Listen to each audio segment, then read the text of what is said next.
On April 27, 2025, one of Robert Kyagulanyi's bodyguards, Edward Ssebuufu, known as Eddie Mutwe, was arrested along with two others while they were leaving a ceremony at Kiwango village in Mukono. Later, Eddie Mutwe was arraigned in Masaka Magistrates Court and charged with 6 counts of aggravated robbery and theft, joining his co-accused Akileo Chivumbi, Gaddafi Mugumya and Grace Wakabi. The trio are accused of committing violence at a funeral at Manja village in Rengo district last year.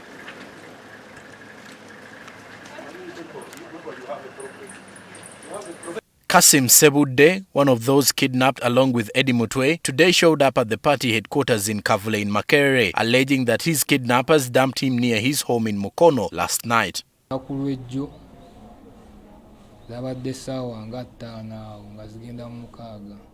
As it approached midnight yesterday, I was driven from the place where I had been held to an unfamiliar area. Fortunately, there were people who removed my blindfold and helped me reach home.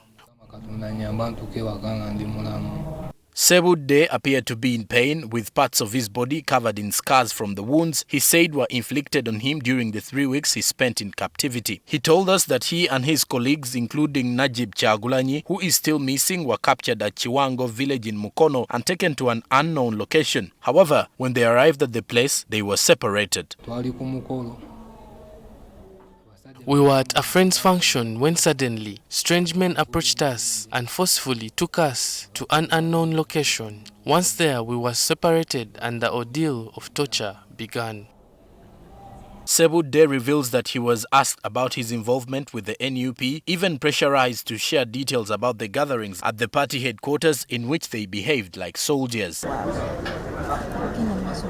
At the NUP headquarters in Makerere, Kavule, we also met the relatives of young Noah Mitala, who is also known as Noah Mutwe, who also went missing with the trio.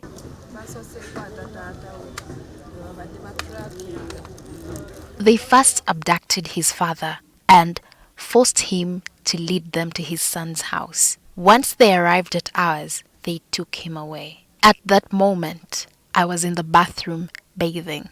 The men were wearing face masks, except for one who appeared to be of Rwandan descent.